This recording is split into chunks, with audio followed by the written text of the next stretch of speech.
This is a French girl's story of how she embraced Islam in her home country France. Please listen to her story in her own words. Listening to the recitation of the Quran changed my life. I listened to it in my life when I was at my classmate's home. I was surprised because I never heard anyone reciting the Bible the same way. I was raised Catholic in a traditional French family, living in the south of France. Except for holidays, religion was not a predominant part of our life. It is a private matter in France, making it unclear whether religion affected the lifestyle of anyone.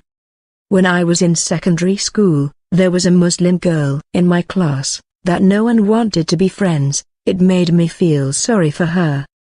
My parents had taught me to be kind to everyone, regardless of their hair or skin color, or where they came from, so I decided to be her friend. I remember that Maryam was smart, and helped me when I was struggling with math.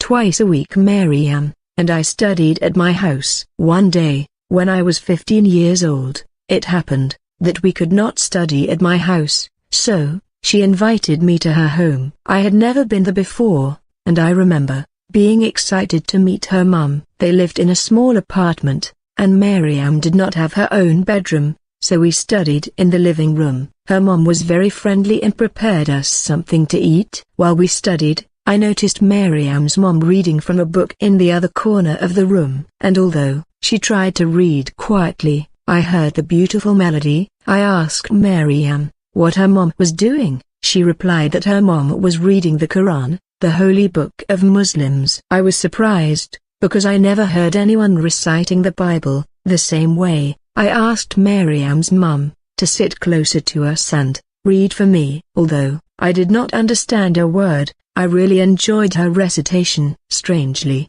it touched my heart. Similarly, when asked how he found listening to the recitation of the Quran so captivating when it is made in Arabic, starting from this day, I tried to visit Maryam more often, and her mom would recite the Quran for me. The more I listened to Maryam's mom reading Quran, the more I wanted to know about her religion. One day, she told me about the 5 daily prayers. I was surprised to learn that she prayed to God 5 times a day. All I had known before this point was how to make supplications, the way Christian people do. I wanted to see her praying, and she allowed me to watch her. Observing her bow down to God in such a beautiful way planted the seed of Islam in my heart. Hearing the Quran made me love Islam. I asked whether I could join her in the prayer, and without telling me that I have to become Muslim first, she invited me to join her. Together with Maryam and her mum, I prayed in their living room. I was 16 years old at that time. Although I had not officially converted to Islam, at that point, practicing the Islamic prayer movements became a habit, but one day I concealed it from my family because I worried they would not agree to it. Maryam and her mum also never pushed me to become Muslim. After I finished high school, I moved to Paris for my university studies. It was a huge step and change in my life. I chose to study history and the Arabic language because I wanted to learn the language that Maryam's mother read in her beautiful recitations from the Quran. My interest in Islam grew, and I started to read more about this religion. I also continued my habit of following the prayer movements. The more I learned about Islam, the more I felt a desire growing in my heart to become Muslim. Roughly 10 years after I first heard Maryam's mum reciting Quran, I embraced Islam. That was nearly 15 years ago. It was a long time before I finally told my family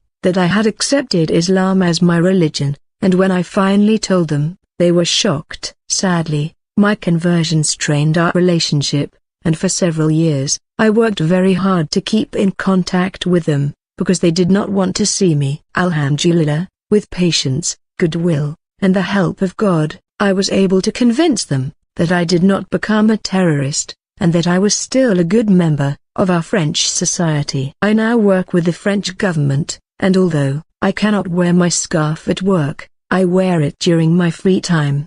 Having been promoted several times, I now have my own office, where I can pray. Before that, it was difficult to do my daily prayers, and many times, I had to make them up when I got home from work. But I experienced that God opens doors if we are persistent and have the right intention. This is a French girl's story of how she embraced his